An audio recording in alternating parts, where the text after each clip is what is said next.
and welcome to Understanding Photography with Kim Ayres, episode 118.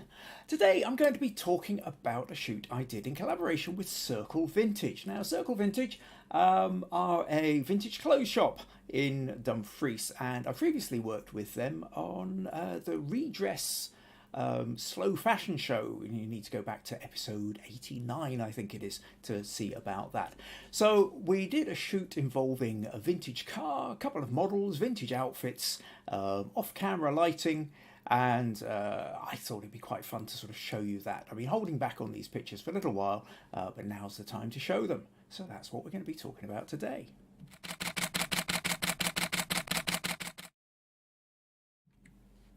So, welcome. Here we are, live on YouTube, unless you happen to be watching the recordings. Chat is here. Say hello. Let me know where you are. Let me know what the weather's doing. Ask questions and keep the interactions going. It's always fun. So, yeah, like I say, here we are. Here on YouTube, we are live, although all the previous episodes have been recorded also on this channel. So if you're watching this embedded somewhere else, you can always go to youtube.com, somewhere around here, /Kim Ayres, where you can find all previous 117 episodes. Make sure somewhere down here you subscribe, click the notification bell, so that you know when the new ones turn up as well. Right, okay, I see we've got a couple of comments in here. After all, we've got Pat says, hi everybody from a hot and sunny Somerset. We long for rain. April says, hello everyone from a hot and sunny Long Island, New York. May Britt is saying hello from a cloudy and cold Copenhagen. Rosemary says, good morning, it's lovely here in the Pacific Northwest. That's in Washington State, USA at the moment, but supposed to heat up to a toasty today. Meg says hello everyone, and Peter says good afternoon from Hunnanby, down near Filey. Right, okay, cool. So we have people in. So what I'm going to talk about then is a photo shoot I did with Circle Vintage. So as I was saying, Circle Vintage are a vintage clothing shop who provide vintage clothing and other accessories as well from their shop in Dumfries. I met them a few years back and was looking out for an option to do photo shoots with them.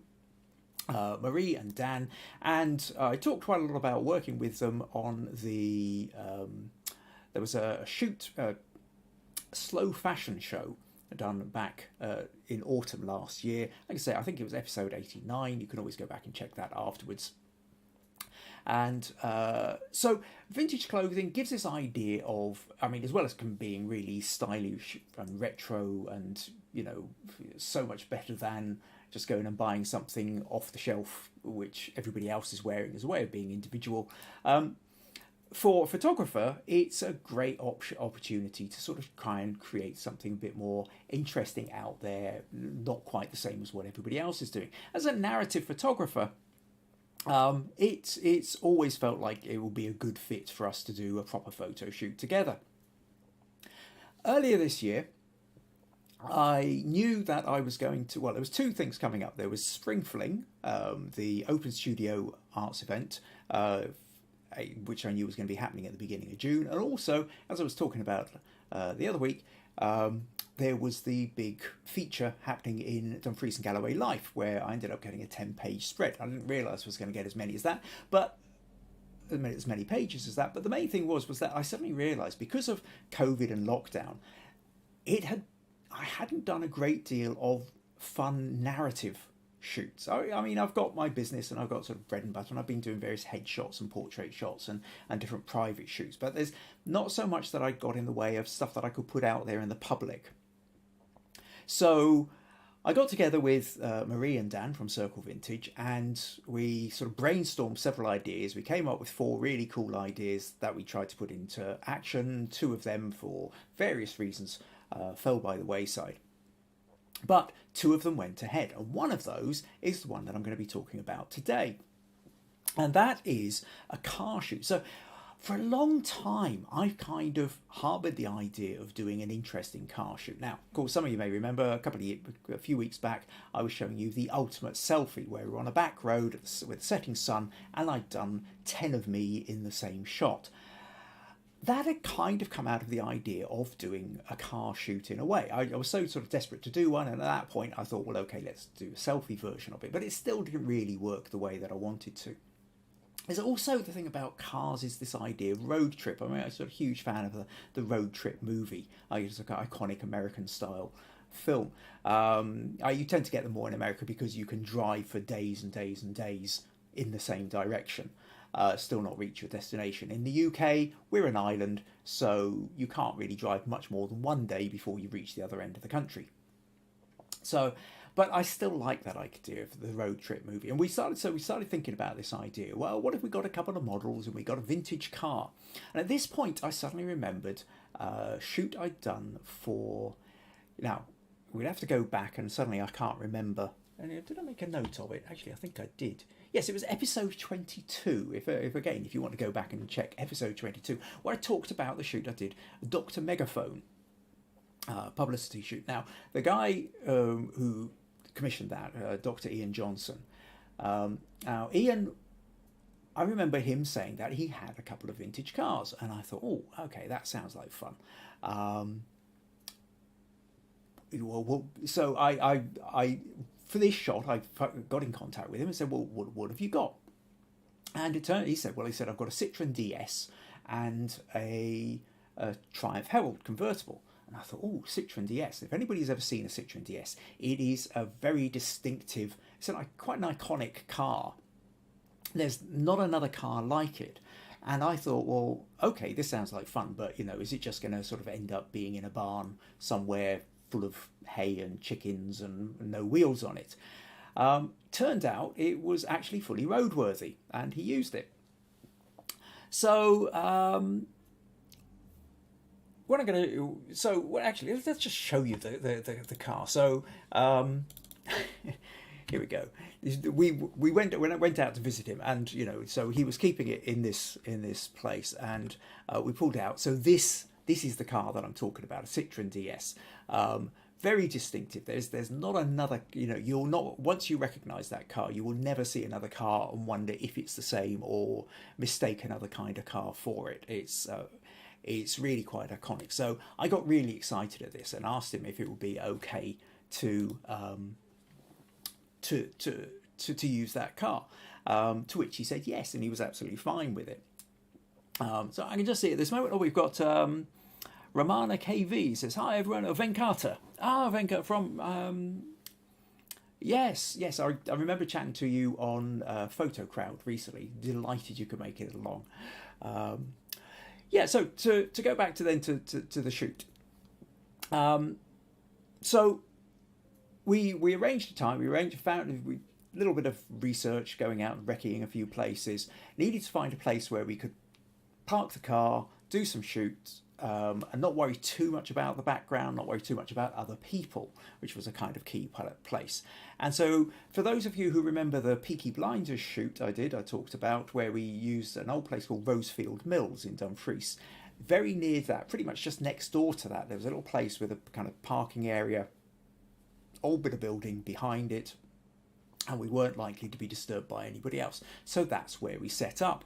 So let me show you. So essentially then we ended up, our two models were Eva and Emily, and Marie and Dan kitted them out in sort of 60s, 70s clothing, sort of period type. And let's show you then some of these photos. So the first... So we did kind of two level of shoot. We did a kind of fashion shoot type thing, and then I wanted to kind of play around with something that was a bit more narrative, cinematic, that kind of road trip vibe to it. So here you can see then, beautiful car, models, wonderful outfits, and this sort of kind of urban decay kind of background to it.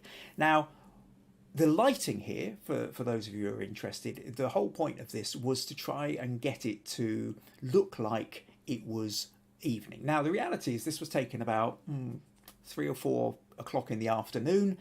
The sun was out, but it was on the other side of the river. This was completely in shadow of the building. So the light itself that we had was just kind of all-round ambient, but fairly dull lighting, not quite so interesting.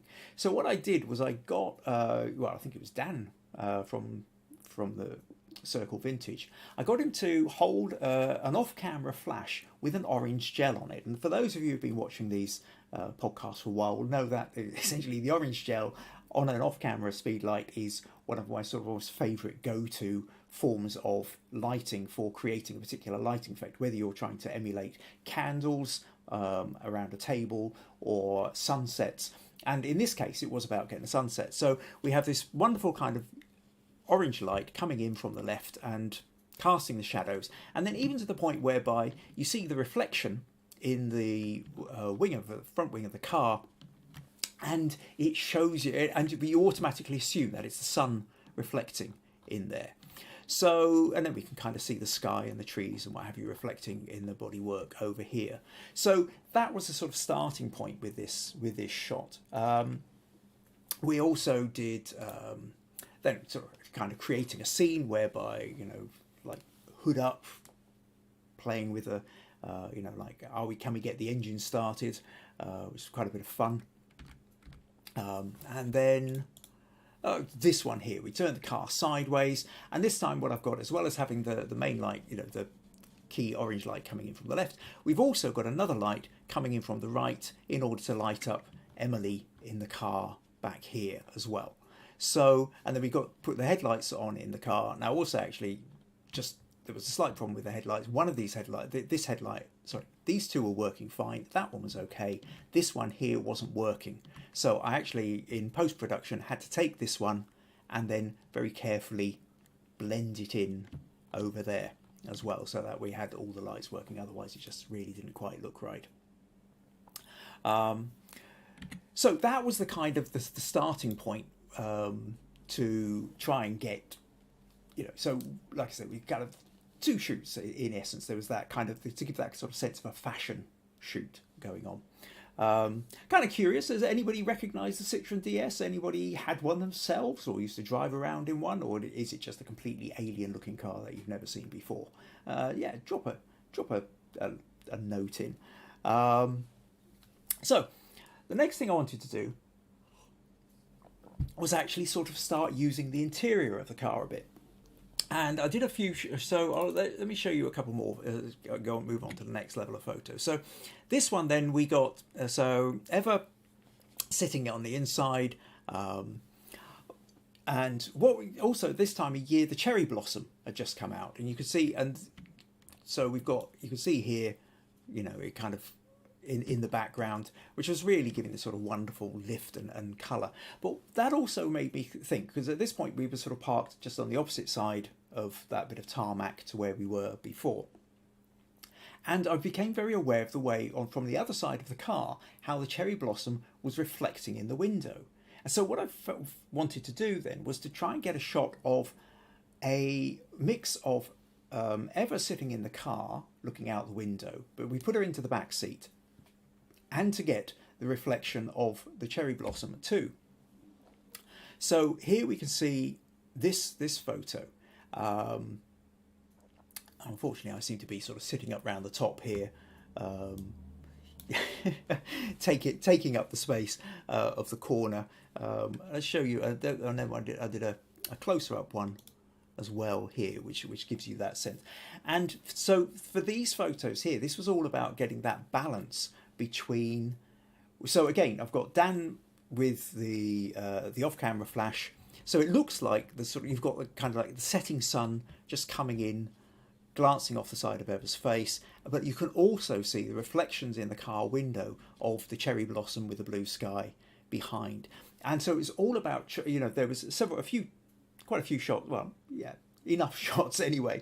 So you take the photo, and if the flash is too low, then you actually, what ends up happening is there's too much reflection and you can't make out what's inside the car. If the flash is too bright, then that sort of essentially blows out everything, so you don't see the reflection.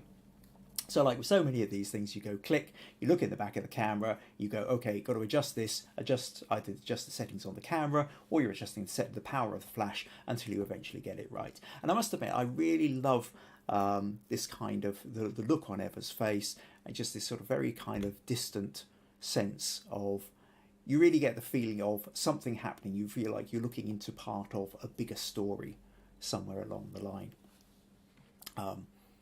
So those couple of photos I thought were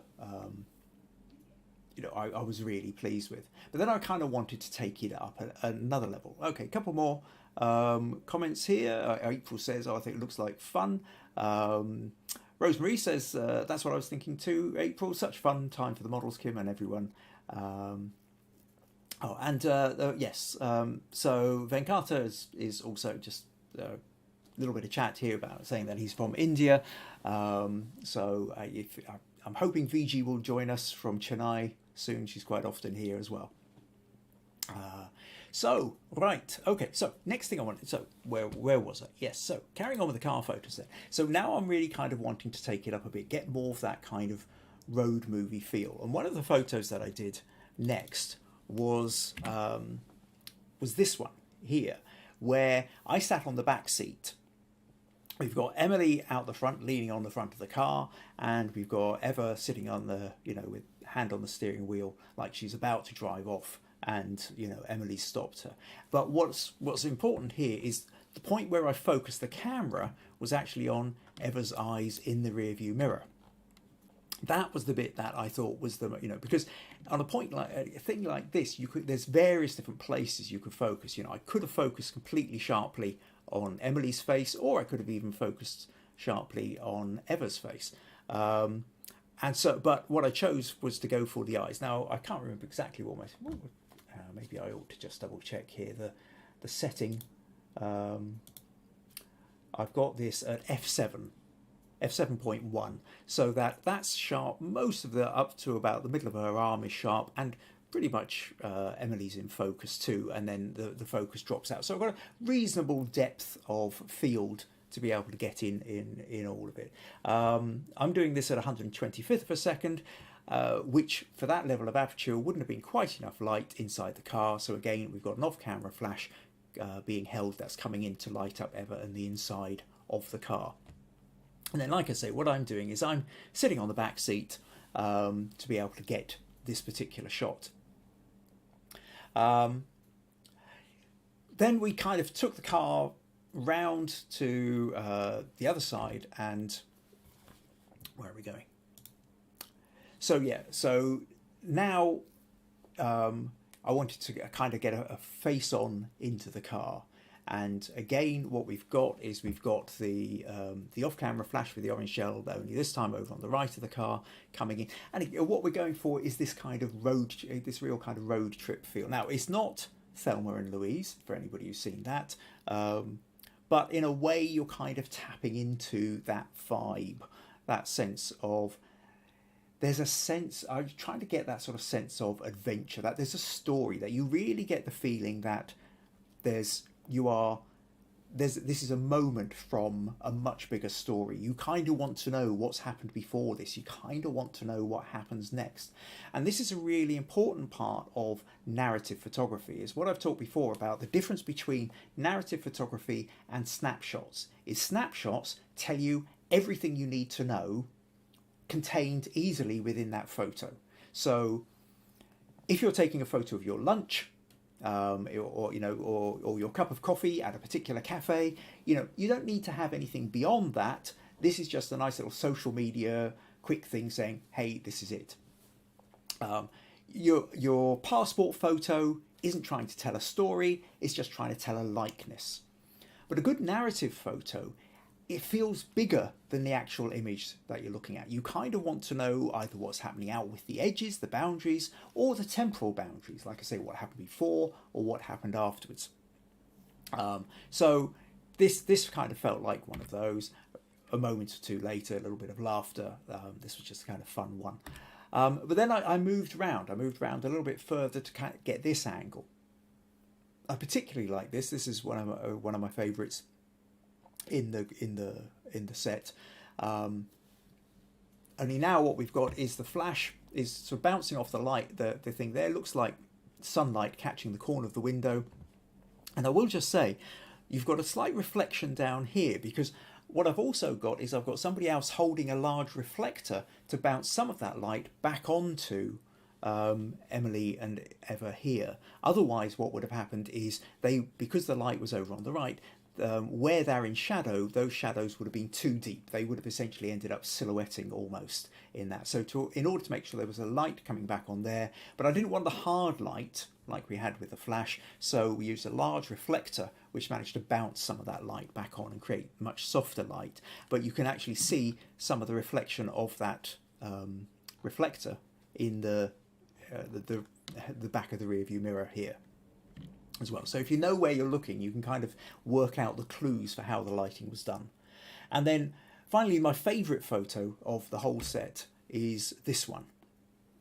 And so now we've got over on the right hand side, you've got sorry, on the left hand side. We've got Dan holding the flash, pointing it into the car. Again with the orange gel, giving that setting sun. You've got the shadow of the rear view mirror falling on here, the light coming down. We've got now it looks like I must have been lying on the bonnet or the hood of the car in order to take this photo. Obviously I wasn't going to do that but it wasn't actually moving. In fact, what I did in the post-production afterwards was I did a motion blur on the window panels. So it took quite a lot of messing around in Photoshop to be able to do this, to try and cut out the windows, blur them, put them back in, and to also create there's a stronger motion blur on the sides than there is at the back, which is what you would normally get if that was going. We've got a reflection of the building above just kind of cutting through, and I adore the looks that the two of that Eva and Emily are giving each other. There is such a sense of narrative, of story, of road trip, of the unspoken, of the wondering what's happening next. So this one, for Spring Fling, actually, I blew this up to A2 size, and I now have it printed up, and it's sort of sitting on my wall as one of my kind of current favourites. Certainly for publicising over the last couple of days, this event, I've kind of tended to use this photo as my kind of key one for doing that. So that's really the shoot. One of the other things I want to point out is because I wanted to kind of create this sort of cinematic road trip vibe to it, is to look at the ratio I've got of this. I've got this at that kind of 16:9 ratio, which isn't full cinematic, but is kind of widescreen TV, or kind of, high definition TV. And so each of the photos was specifically cropped to fit this ratio. And because it's then that bit wider than it is high, with the exception of this one, obviously, it helps to add to that sort of cinematic feel with each of the photos. So it's another important point that when you are creating photos like that, try and think about, if you are trying to make something look cinematic, give it more of a kind of a widescreen feel to it. So I hope you found that interesting. Okay, you can see a few comments here. Let's see what we've got. Venkata is saying it's his first time here. Maggie says, beautiful photo narrative, Kim, I love it. Rosemary says, what lens allows you to sit on the back seat and still getting so much focus? Sorry if I missed you saying. Now, really you want to go wide angle as you can. I think though with these ones, I wasn't really using the wide angle lens. I was using my 24 to 70 millimeter lens. So basically I had it at 24 mil. I didn't want to go, I could have gone wide angle, but wide angle would have then kind of distorted the outside too much. So I've got it on 24, my widest angle setting on the 24 to 70 millimeter lens. And then basically I'm sitting absolutely as far back into the back seat as I possibly can to try and get the framing that I wanted. Depending on the car you're using, I have known people, and in fact if it had been a different car, I couldn't do it in this one, but I have sort of played around with a similar idea for somebody else once before, where we just opened the back. Because it was a hatchback, I was able to sort of stand out the back of the car and then get the look inside the car without, because from the back seat it was just too small. But you can sometimes open the back window, or open, if it's a hatchback, lift up the top. So there's kind of ways around it. If you can't do that, if your lenses, then maybe you just have to go wide angle. So I hope that makes sense, Rosemary. Oh, Rosemary goes on, sorry, I should have maybe read the next bit. It says, I'm trying to get a photo from the perspective of a violinist looking down the strings toward the music stand, and I'm not having success. Well, for that one, it might be a case of using a wide angle lens. Yeah, it's a tricky one. This may be an interesting. Maybe do a sketch. Do a little thumbnail. It doesn't have to be some really super fancy drawing. I mean, it can literally be a sort of pin man and a couple of arrows pointing out in the direction you're wanting. But it can become quite important. You know, there's a lot of different ways you can do that. If you're holding a violin, you know, you could be doing it from this hand's perspective. You can be doing it from the head of the violin's perspective, coming back in towards the face. You could be doing it over the shoulder of the violinist, looking out that way. So there's a kind of a number of different ways you can kind of go at it, and then depending on where you're wanting the music stand, and then what's going to be the other side of the music stand as well, whether the background is kind of coming into it. There's quite a lot of different kind of planning ideas you could do with that. But certainly, I mean, if at some point you want to sort of sketch out a couple of ideas and even email them over, maybe it's something we could include in a critique or for a future episode. So have a think about that one and get back to me on it. Okay, and Rosemary says, thanks, Kim. Over the shoulder is my goal, right? Okay, and I'll send you a sketch and see if the 18mm will work. Cool. What else have we got? Oh, April says, I love the golden sun in the car. And Nick's here as well. It says, hello all. And Meg says, where was the orange gel in the previous photo? So I'm not sure which photo you're with, Meg, but with each of them, wherever it looks like the sun is coming in from, if you're ever wanting to know where the light source is, look at the shadow, and it's in the opposite direction from the shadow. So if the light is coming this way, the shadow will be cast that way. If the light's coming from here, the shadow will be cast over there. So wherever the light source is coming from, the shadow is in the opposite direction. And that means if you want to know where the light is, look for the shadows and sort of go in the opposite direction, and that's where the light source will be. So hope that makes sense. Right, okay, so hope you found that fun. So I'm kind of having a bit of fun with vintage cars. What I also did was I did a question of the week this week. I decided to ask, what car do you remember most being driven around in as a child? Because I think most of us, if our parents had a car and they would drive us around, most of us have these sort of early memories of sort of sitting in the back of the car, and depending on our age, quite often sort of sitting without seatbelts and clambering all over the back. And I have these sort of strong memories from childhood. But my father kind of went through a whole bunch of different cars. I put this question into Facebook to sort of see how people responded, and I had some fun answers back. So Cliff said, my dad was a painter and decorator, and he had an Austin half-ton van doubled up as his work van and our family car. We went everywhere in it, days out, family visits and holidays, tools and all. My job was to use the crank handle on cold mornings. That must have been an old car, Cliffy, to actually still have the crank handle on it. You don't get so many of those about these days. Anya said, a black metal bicycle chair with bars that dug into my fat little legs. My mother's cycling, God help her. Brian said, I seem to remember as a wee lad my dad had an Austin A30. Rhonda said, a Volkswagen Rabbit. It was an ugly, almost neon yellow. Now, I thought, I've never heard of a Volkswagen Rabbit, so I had to go and look it up. And it turns out that for those who are not in America, this was known as a Volkswagen. This is the Volkswagen Polo. No, not the Polo, the Golf. Sorry, the Volkswagen Golf. It turns out that the name was changed in America because it was a sort of small hatchback and it was sort of aimed at a sort of younger market as such.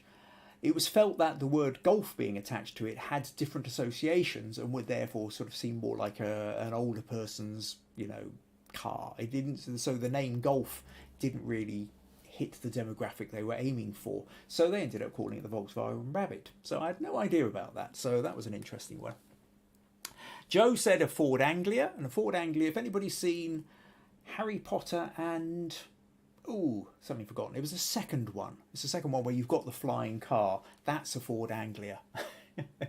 John Painter says, here in the States, the Chevy Malibu station wagon we had in 1970 was very popular, and I spent many a trip in the way back lounging without a seatbelt.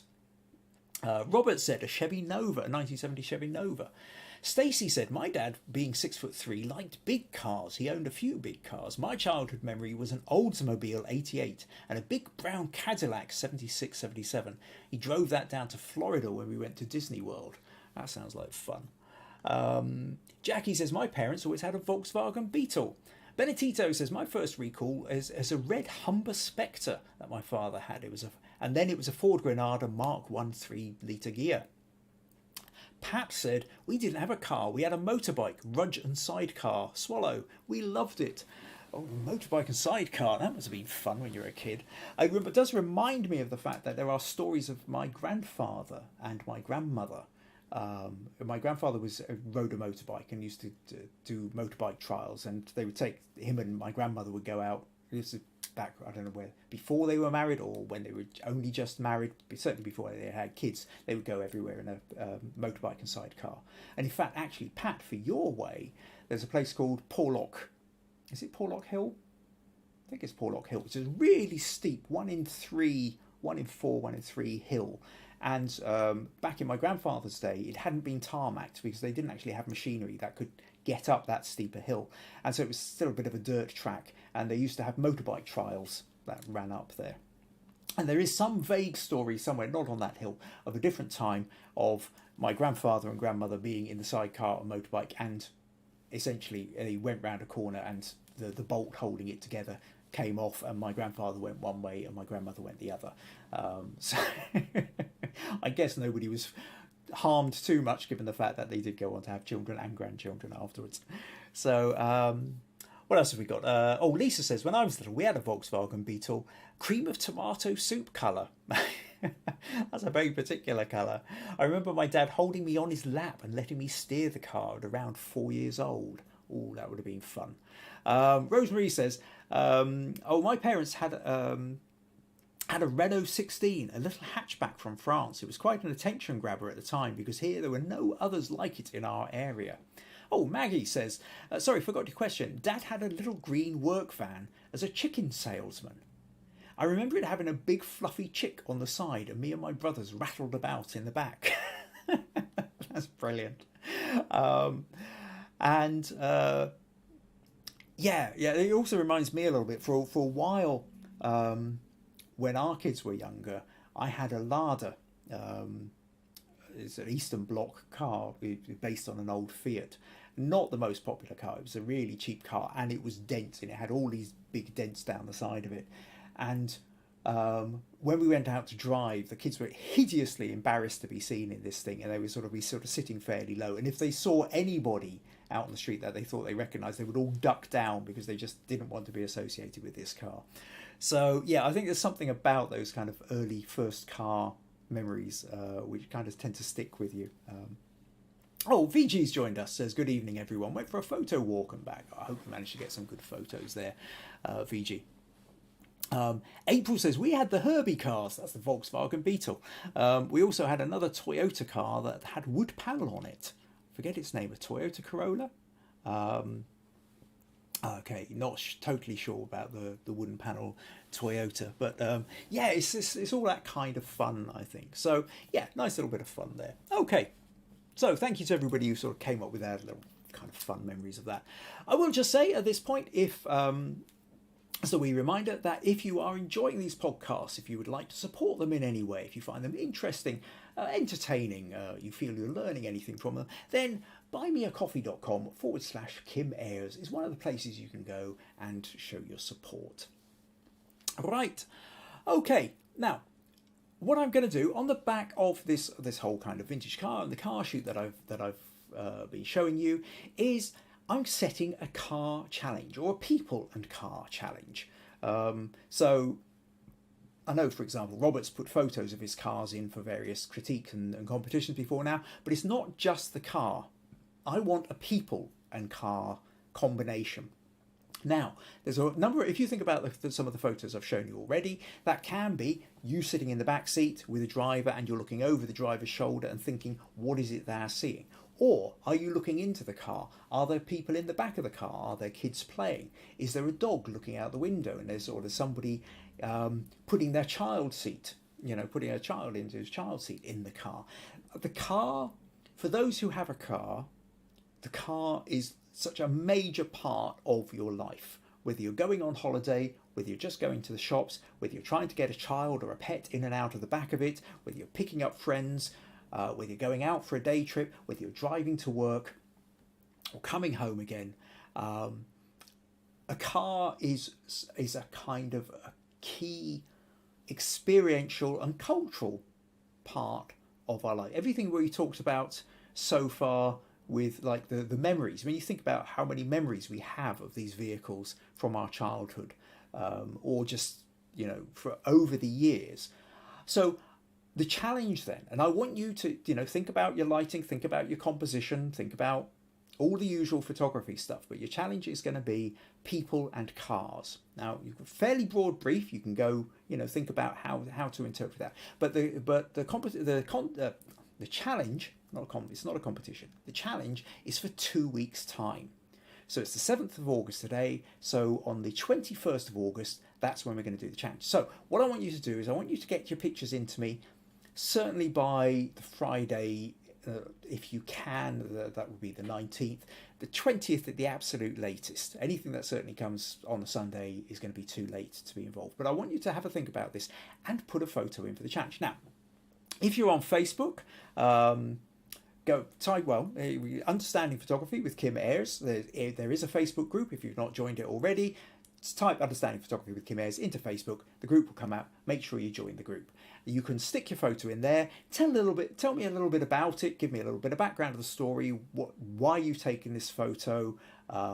Any particular interesting aspects about the story of the photo, or fun or technical aspects that you had in getting the photo. Likewise, if you don't do Facebook, you can email me. So my website is kimayres.co.uk, which means my email address is kim@kimayres.co.uk. So if you're not doing Facebook, then email me your image. And again, tell me a little bit about the photo. And then in 2 weeks' time, we will do the People and Cars photo challenge. And I'll go through all the photos that everybody sent in, talk a little bit about the background stories that people have sent as well with them. And hopefully what we will do is inspire each other. So, there are no right or wrong. There's just good photos, bad photos, interesting photos or uninteresting photos. So try and make your photos as interesting as possible and try and make sure they're as technically working as you possibly can. If you run into any problems, you've got 2 weeks in the meantime to email me, let me know or put some comments into the Understanding Photography with Kim Ayres Facebook group and try and get a bit of feedback. Now, I will say that next week there's not going to be any critique. In fact, there's not going to be a podcast as well. I'll remind you again at the end of the podcast. But basically, this Thursday we're driving down south. We're heading down to Devon. It's a 400-mile journey down to go to my niece's wedding.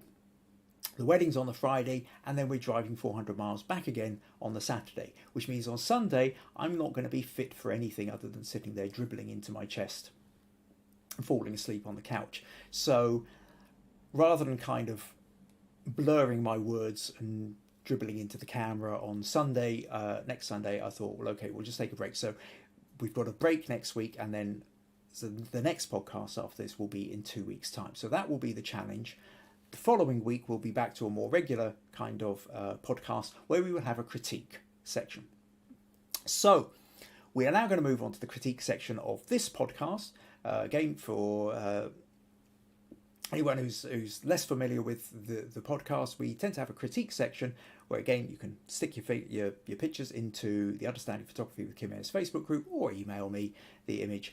Let me know what your sticking point is, where you're having problems with the photo, and I will do my best to help. Now, this week we've just had one image sent in, and it was sent in by Rosemary. So let me just go and find this. So Rosemary sent in this photo, and she said, let's see if I can just find. So Rosemary said, I've been trying over the past few months to implement your advice from our wilderness challenge. Anybody remember that from a few months ago? This spring while photographing in our woods. Earlier this week, we had an early morning ground fog, which I thought might create some nice layering. It turned out the fog was unable to penetrate the dense trees. It is a tricky one, that. There's been a number of times where I've thought, oh, it's foggy, this is great, let's go down to the forest. And yet the fog hasn't actually got into the woods. Occasionally it will, and that's quite amazing. But it is rare. Just because it's foggy doesn't necessarily mean it's going to be foggy in the trees. So it is a tricky one. Anyway, Rosemary goes on. But it did create areas of soft light overhead that filtered down through onto the path. The light seemed really lovely to me, and together with the path felt like an invitation to come deeper into the woods. After trying multiple viewpoints and camera orientations near this location, this shot was my favourite. I think I captured the mood, and that made me want to take the photo. With just a light bit of post-processing, I'm pretty happy with how things came out. But my questions are, does the photo manage to convey the sense of story that caught my eye? And are there improvements to the composition or editing that you would suggest?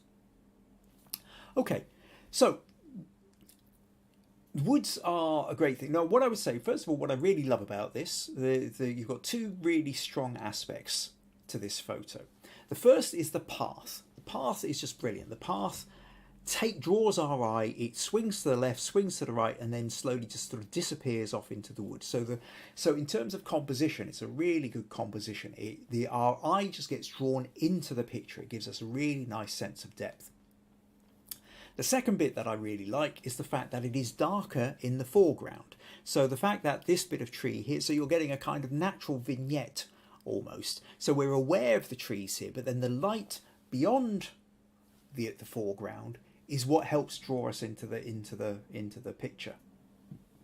So these things are really good.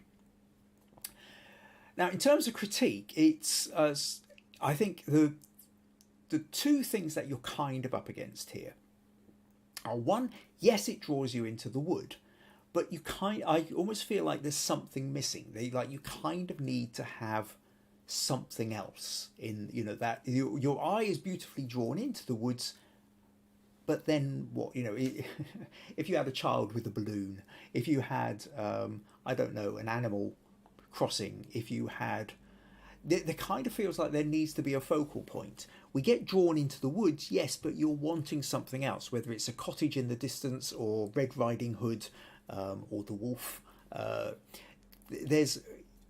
It's a lovely photo of a wood, but I think if you had something else in it, that could kind of elevate it up, and then you'd need the bit in the right place.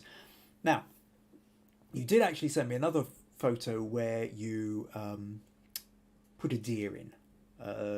You photoshopped a deer in. I might bring that one out in a minute.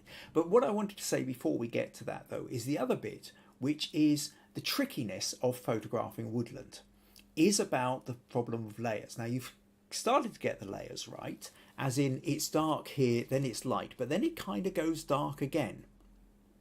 And as such, we kind of, again, it's part of that problem where, like I say, if we had a person here or some point of interest here, that's what our everything would draw our eye to that, and that would be great. But it kind of goes here to a dark wall. I mean, there's a little bit of light fern at the background, which helps a bit, but mostly we tend to come to an end here. And so now we come back to the basic problem of photographing woodland and forests and large amount of trees. And that is that the way that it works best is you need to have a light at the far end. You need to have a light the other side of the trees. If we photograph a woodland straight on without a path, what happens is all the light's at the front, and then it just gets too dark at the back and it feels like there's no depth. Now, you've managed to overcome that by having light in the midground and a path leading us in, and that really helps. But to show you a couple of other examples then of the difference that it makes. I mean, if you've got like this one here, now there's no path in this one, but because it is lighter, there is sort of light in the background, and it fades back. Now we do have the mist in this one, and these ones I'm going to show you do have mist, but don't worry too much about that. The principle still applies, that because it's sort of lighter in the background, our eye gets drawn past the first sets of trees, and we go further and further back, and you get a great sense of depth. Or this one, another one we've discussed before. Now you can see the sun in this one. So the light is completely behind the trees, and again, because of that, because of the mist, we've got it darker in the foreground. It gets lighter, and so because it gets lighter as we go back, our eye is getting drawn. We get a real sense of the three-dimensionality of it. Another version of this one, again, we've got light behind the trees, and that allows us to sort of, even though it's misty, you do get that sense of depth.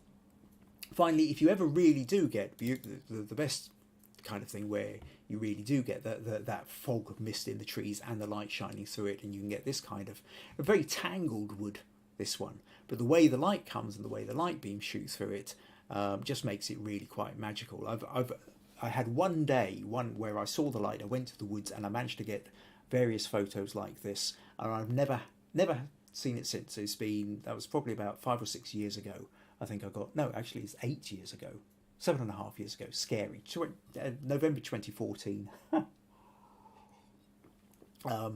It's very rare to get light like this. But the point being with this, Rosemary, is that it's not, rather than just having the light in the midground, you really want to try and get the light as far behind the trees into the background as you possibly can. And the further back you can get it, the more depth you then end up with the photo. So with these photos, what happens is you know, because the light's right behind, you get all the way through the woods. With this one, what happens is we get as far as the path, where the path then turns around the corner. Then we've kind of got this wall of trees here, and that sort of prevents us from going any deeper into it. So you worked really well with the sort of first half of the depth of the photo, and then it kind of comes to a stop. So the other thing, the other way around this, is to say, actually, we don't need to go any deeper because there's another point of focus on it. And that comes down to then what you did was you put a deer into here. However, you then went on to say, this turned out to be much harder than you thought it was going to be. And the reason and it's almost impossible to make it so it doesn't look like it has just been cut out and stuck on.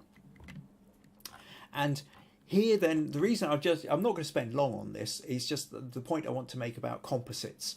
If we remember a couple of weeks ago when I did the ultimate selfie here, so here we have a composite photo, or this one here where, you know, much less of a composite. We've got 2 of me in this one, we've got 10 of me in this one.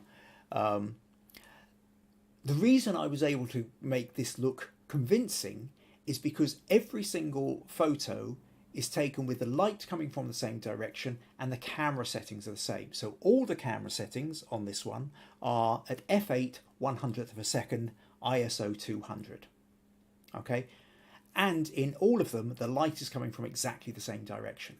And this means that because I had the camera on the tripod, it means that taking any one of the 20 photos I took, I could take any one of the versions of me, put it in here, and it looks like it fits. As long as the overlap, you know, where it's overlapping the car, or if I've got one me overlapping another me, you know, as long as I've done the edging right, then it's not going to feel like it's out of place. But in the case of your deer with in the woods, the deer is shot with a different light, and the camera settings are clearly different as well. I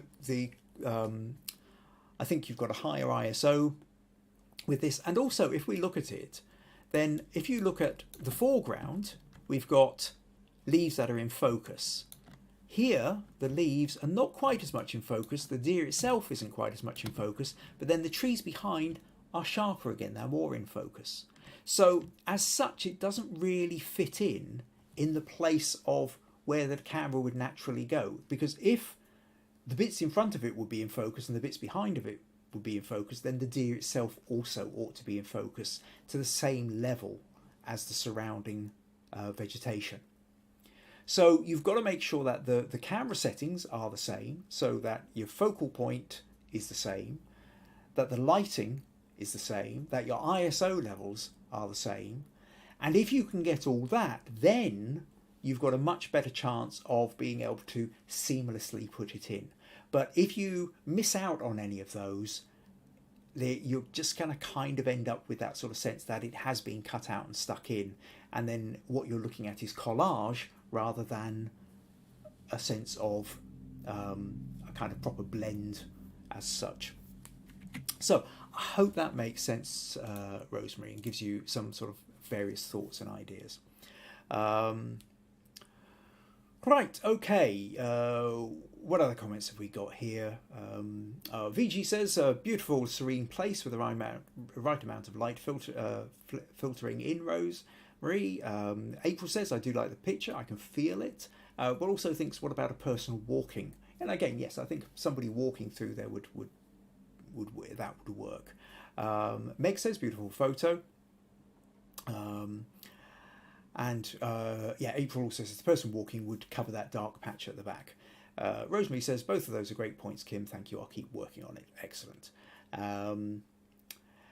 Right. Oh, April says she loves the deer. Vijay says the deer poses for you. Amazing one.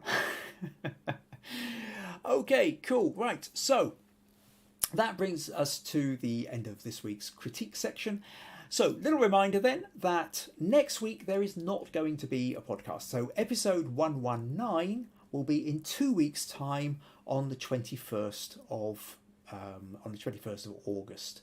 I will, and that will be the People and Cars Challenge. And I go for it, absolutely go for it. Quite often there's a little bit of a kind of concern, the fact that, well, we've only had, I've only given you the challenge, you've only had 1 week to do it and you didn't get the weekend in. Now you've got all next weekend to get the shoot if you can't do anything during the week either. So no excuses. I want to see your attempt at People and Cars. Be creative, be imaginative. I don't just want a photo of a car. I do want the people. Now, the people can be in the car. The people can be interacting with the car. There needs to be a relationship between the person or the people and the car. So you're trying to make some kind of story out of what you're seeing. It doesn't have to be complicated. Doesn't have to be a full road trip movie. But just make sure there is a relationship. It's not just there's a car there and there's somebody standing around over there, and it just happened to be, you took a photo of a car in a car park as somebody was walking past. Unless there's something really cool about the way they interact. So it's about having a think about that. But think about the idea. Do you want to take a photo from inside the car, outside the car, looking in? Who's in it?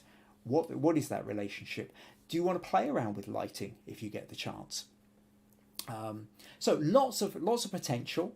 And I really look forward to seeing what you're going to come up with. So that's the challenge in 2 weeks' time. Not happening next week. And if you wanted to put anything in for critique, that will be in 3 weeks' time. The next time I'm doing a podcast with critique will be on August the 28th. But as always with these, there's a limit that I can't really tend to do much more than about 4 in any one. So get your ones in first. And in fact, it's even one less than that, because Robert earlier today put one in of a hummingbird, which I've not had time to look at today, but will be getting included. So if you're wanting anything in critique, don't leave it too long.